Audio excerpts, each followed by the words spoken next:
รุ่นมาเบิ่งนำกันทุกคนไม้ตัวใดหมานมันไม้ตัวใดประมาณ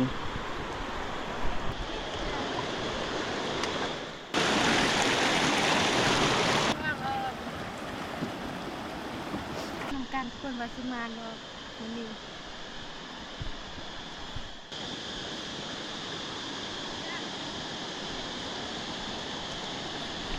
หมานอยู่แต่ได้ง่ายนะนี่ โอ้ เอาหยาบเลย เอายากเนาะตัวใหญ่บ่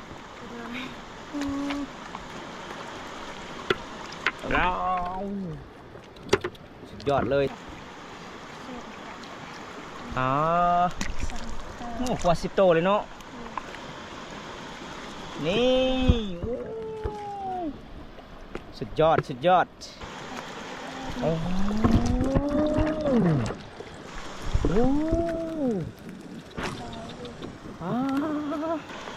นี่เห็นบ่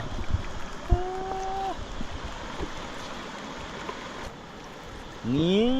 ตัวแม่บริเขากันกลางคืนนี่ได้ปลาใหญ่ทุกคนมีปานกระสวดต้องสวยไม่ต้องอีกตัว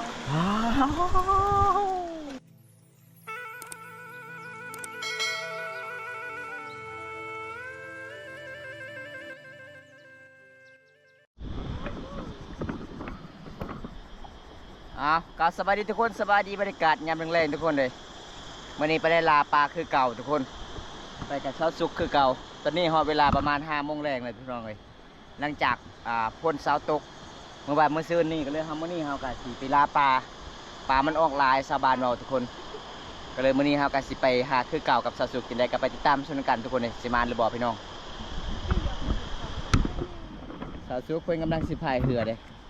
เฮามาเตะบ้านพุ่นละทุกคนเลยเฮาก็สิเดินทางต่อมานี่จัดให้ตามคำขอ FC ทุกคนอยากไปเบิ่งสาวลาวหาอยู่หากินหลายๆป่าแบบโบราณโบราณป่าที่มันแปลกที่สุดเลยทุกคน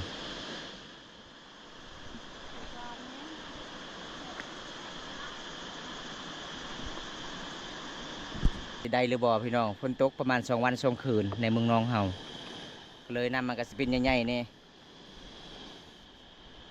ตอนนี้หอดไม้เฮาสิจอดเรือก่อนเอาเรียบร้อยหอดตะฟังแล้วบัดนี้หอยกับกีลายเลยแถวนี้หอยใหญ่มีแต่หอยตัวดำเนาะแถวนี้เนาะ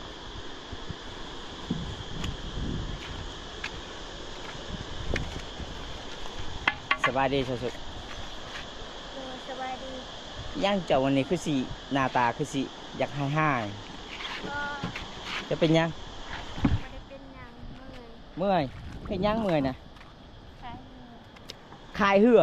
คายเหือ ฝ่ายเหือ เอาสาลาเพิ่นฝ่ายเหือเอาทุกคนเลยฝ่ายเหือกับฝ่ายเหือเอาวันนี้น้องเอาแล้วเป็นจะได้เมื่อนี่ได้ลายอยู่บนเหงื่อเขานะเบิ้งเอาภาค FC ภาค FC นี่เด้อหากินยังมื่อนี้มาเด้อสิทุกคนมื้อนี้สาวสุกกะสิหากินแบบโบราณทุกคนผู้ใดอยากหาเอ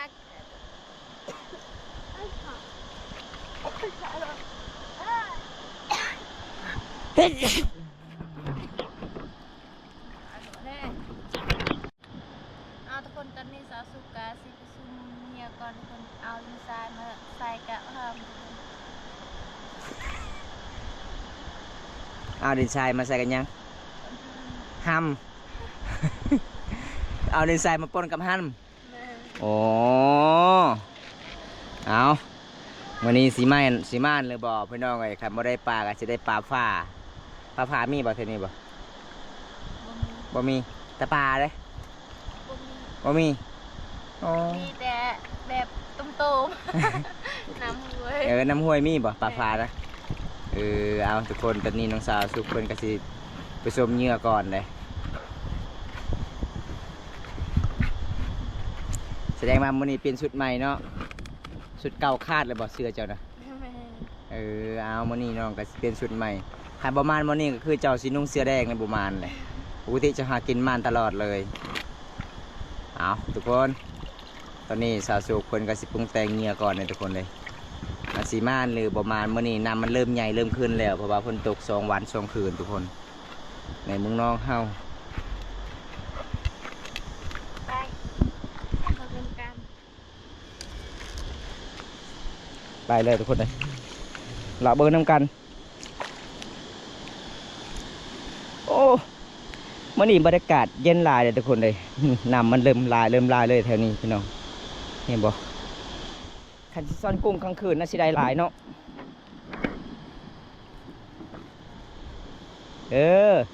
สุดก่อนบ่ได้แล้วจุดนี้เนาะเอาจุดนี้มันเฮาก็สิเริ่มใส่ได้เลยพี่น้อง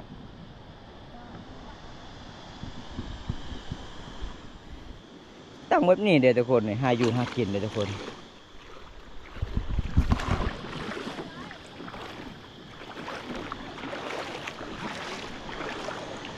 ปลาเริ่มใหญ่แล้วนำจะเอาได้อยู่บ่ปลามื้อนี้นะเอาอยู่นี่ก็ใส่น้ำมันไล่เบิด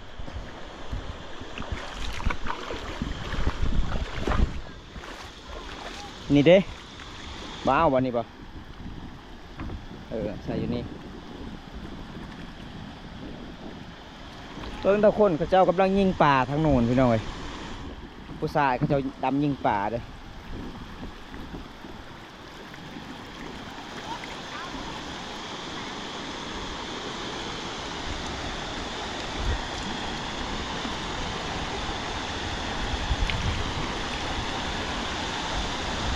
แสดงว่าเมื่อนี้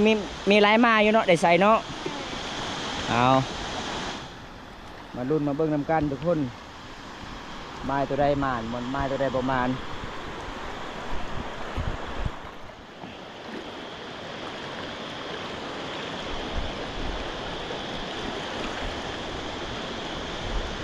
นี่ได้บ่เอาดิบ่นั่นละอ๋อเหรอ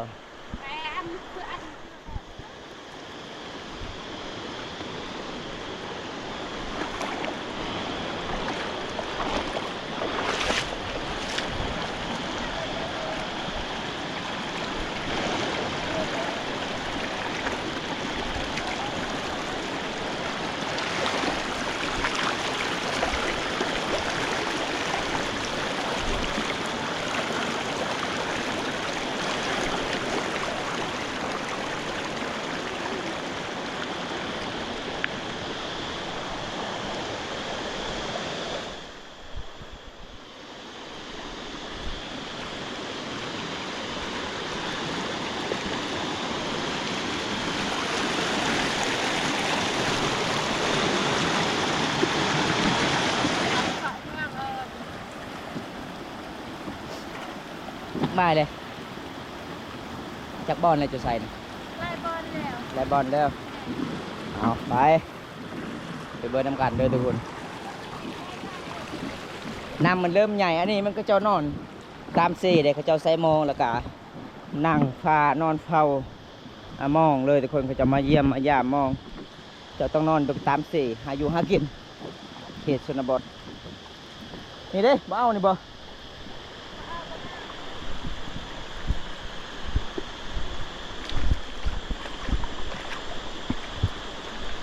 อ๋อจากจันห้อง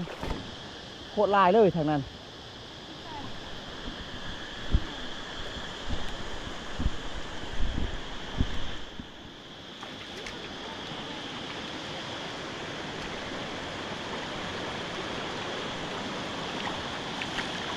ตำแหน่งมันเนาะ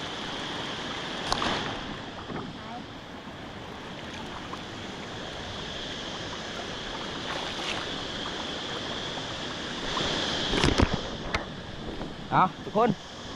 ตอนนี้บัมตาสิพาทุกคนไปเบิ่งสาวสุกอ้อยป่าก่อนหลังจากนั้นเขาก็สีไปลาป่าเด้เอามุงมาโยนบนจุดที่เขาวางเหยื่อไว้เด้ทุกคน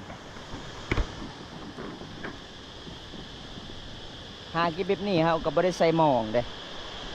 บริษัทมองกับแบบขันมานกับสิได้กินง่ายๆขันบอมานมันกับสิเมื่อยอยู่หากินสูตรโบราณแบบเดิมสมัยรุ่นปู่ย่าตายายเฮาหากินแบบนี้เฮาก็เลยซื้อพอร์ตเลยทุกคน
ยังสาวบ้านมาบ่โอ้จะปล่อยอยู่ด้วยแล้วต้องไปให้เด้อจะแกะจั่วแล้วจะต้องไปให้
ได้แล้วบ่เอาตอนนี้เราสิเริ่มเอาเลยเนาะไปทุกคนไปนำกันเลยทุกคนเลยชาวบ้านเขาเจ้ากะสิไปกวนเฮาหลายเลยพี่น้องเฮากะสิไปลาป่าเด้ เบิ่งนำกันทุกคนว่าสิมาเนาะนี่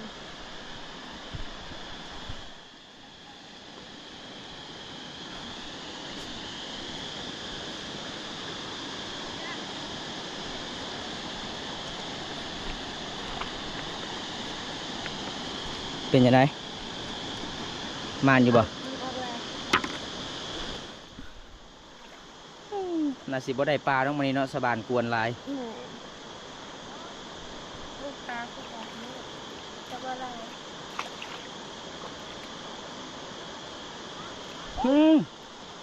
ยังอยู่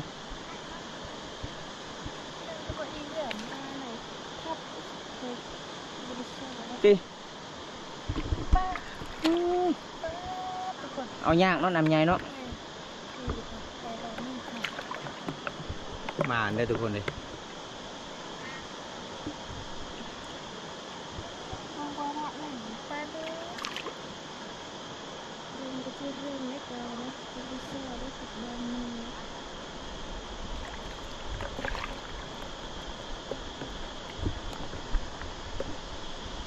เอามาที่มือ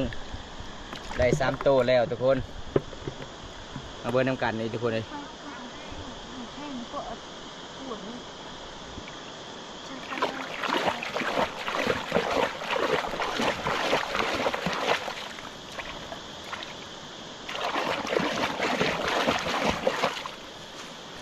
กาดดิโอ้4 โตแล้วบัดนี้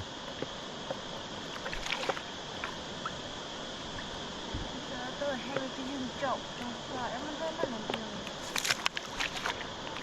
ดูอ้าว ไม่ได้เห็นนะ มันแล้ว ยังหลานเลยแต่เอาเนี่ยดิ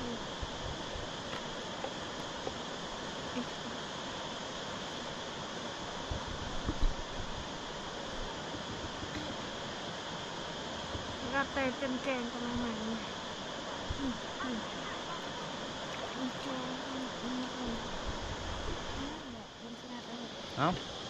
เอายากเลยทุกคนเลยน้ำมันใหญ่นี่หมายที่หนึ่งได้4ตัว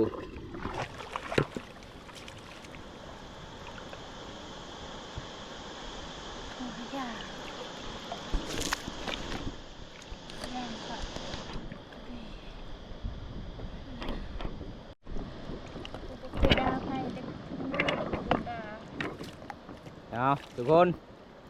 ผลงานไม้ที่หนึ่งมื้อนี้ก็มีติปลาใหญ่ๆเลยทุกคนเลยจำโปมือซ้ำกอยมือพี่น้องมานอยู่พอได้ขึ้นบ่หมดยังบ่หมดเนาะแต่เอายากน้ำมันใหญ่เด้อทุกคนเลยเบิ่งทุกคนพอได้กินแรง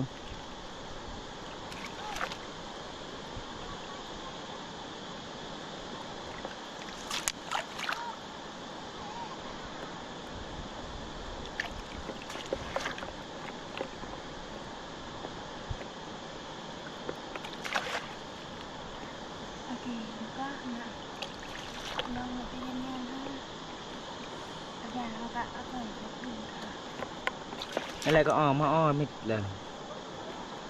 อะไรก็มาอ้อดิมิดโกไปเลยก็คือว่าเรียนแล้วอังกฤษไปแต่ยังคือไข่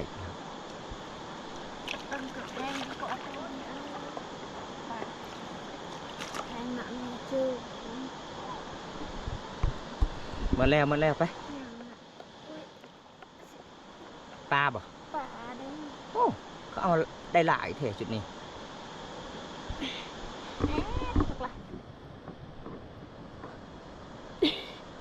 เอาหญ้ากันเลยอ้ยะ ใหญ่บ่ บ่ได้ง่ายนะนี่ โอ้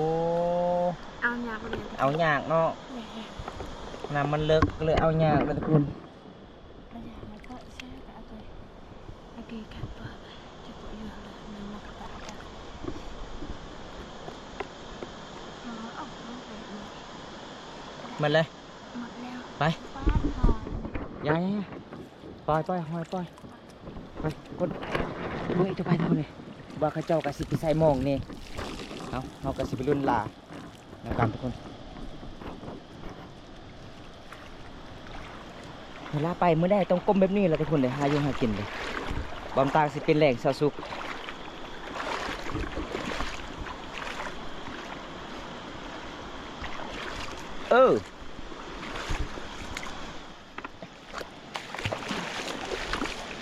เป็นยังไงปลาอยู่บ่เอาแสดงมาเมื่อนี้มีติปลาใหญ่เดี๋ยวทุกคนนี่ฟังนี่มีติปลาจาดเบิดตัวใหญ่บ่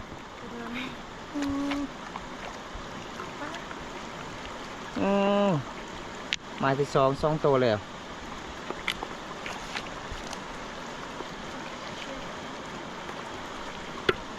แล้วสุดยอดเลยบานคักเลยยังลายอยู่เนาะพี่ทุกคนจะมวนลายเลยพี่น้องคนนี้น้ำมันกะเริ่มใหญ่ๆก็เลยปลามันออกลายพี่น้องพี่กระโดดออกกระโดดเข้า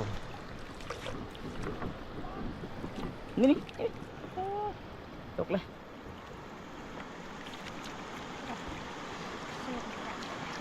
อ๋อโอ้กว่า10 โตเลยเนาะเอาหลวงตาจะจับผูไว้จับผูให้สาวสุก2 ไม้เบิ้ลทุกคนเลยคนเดียวกินนะก็อิ่มเลยเด้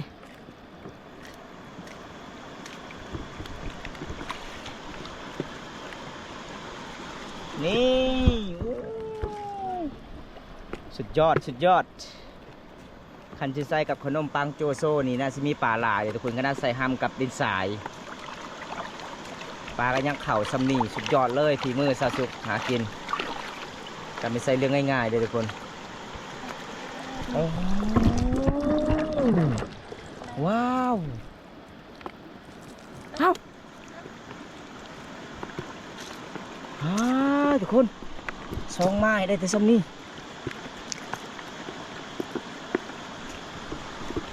เอาอีกโ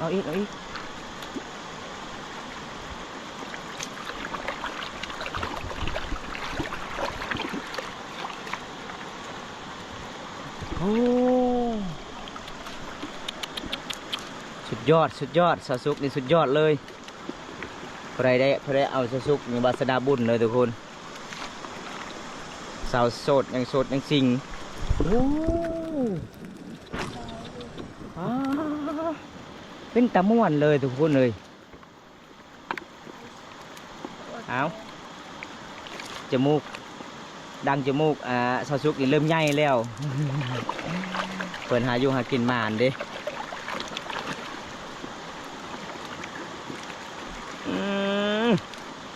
คุ้มค่าเลยทุกคน2 ไม้ได้ซับนี่2 ไม้สุดยอดเลยบ่ได้ใส่มองนี่ยังได้ตลอดตัวน้อยก็เอาบ่คิดว่าปล่อยตัวน้อยนะเอาตัวใหญ่หายากบ่โอ้สอนมือได้ก็ได้มือนั่นนะทุกคนเลยสอนตอนได้ก็ได้จับปลาตอนนั้นเลยเบิ้งคือมดแต่ยังบ่มดเดี๋ยวทุกคนปลาเด้นี่เห็นบ่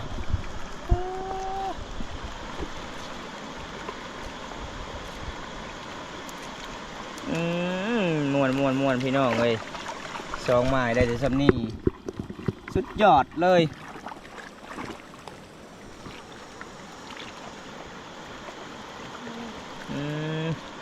หลายอยู่เนาะขันตัวใหญ่เต็มคุแล้วขันตัวใหญ่มีที่ตัวน้อย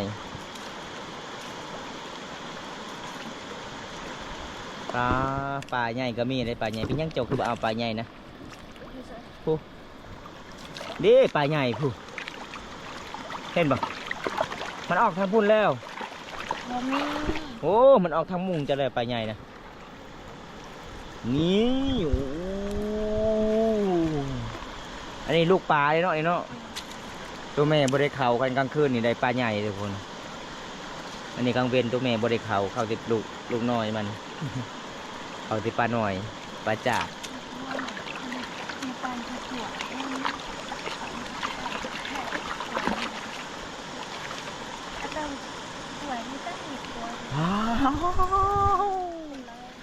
โอ้ยตาสะอ่อนทุกคนสอนจุดเดียวได้ไล่เถื่อเลยปื้อสุดยอดเลยอุดมสมบูรณ์เลยป่าเขตนี่เด้อพี่น้องเลยพอได้อยากกินป่ากับมาหาสาวสุกได้พอได้อยากกินผู้สาวไล่ใจไปบ้านตะก้อเด้อบ้านตะกอไล่ใจไล่ใจบ้านเสือกันไล่ใจ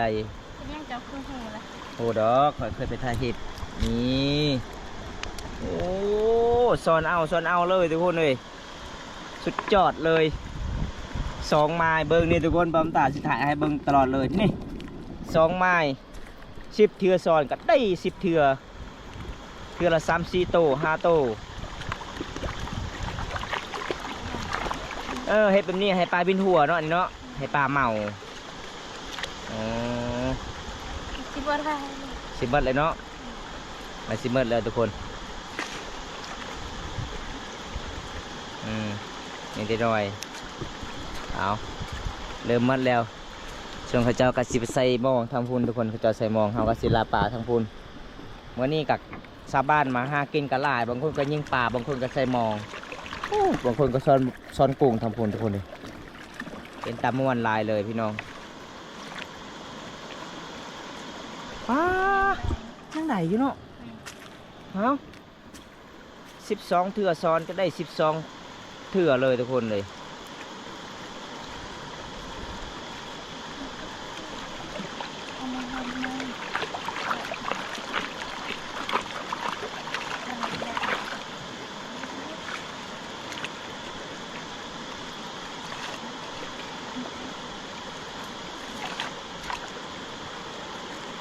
หมดแล้ว หมดแล้ว หมดแล้วไป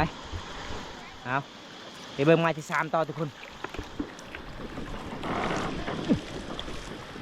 ไปไม้ที่2ม่านอยู่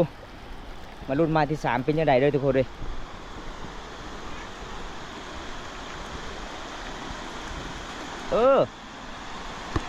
เห็นปลาอยู่บ่ปลาออกเลยโอ้เอาย่างเด้อแบบนี้เด้อเอาย่างเด้อแบบนี้เด้อนี่เห็นบ่ปลามันเต็มมันเป็นปลามันเต็มน้ำมันเต็มเด้นี่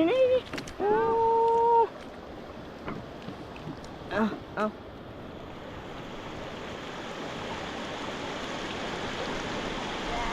ไปยังไง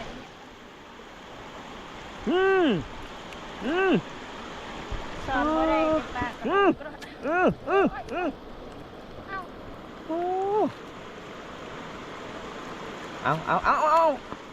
เอาแล้วยังบ่ได้เลย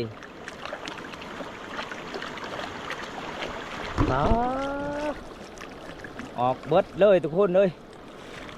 นี่เห็นบ่นี่เอา สอนบ่ได้ เอายากเนาะ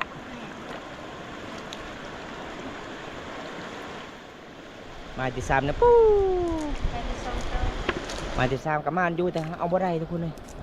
น้ำมันเริ่มเต็ม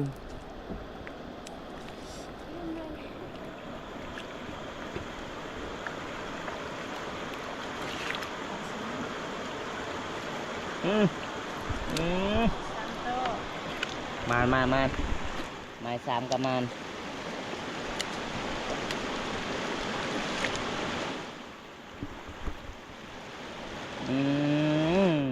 โอ้ปลาใหญ่ปลายังแล้วนะมาดิ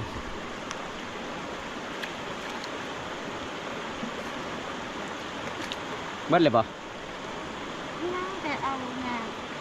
เอาเลย มาไปเอาไปไหมมาที่3เอายากพอได้10 โต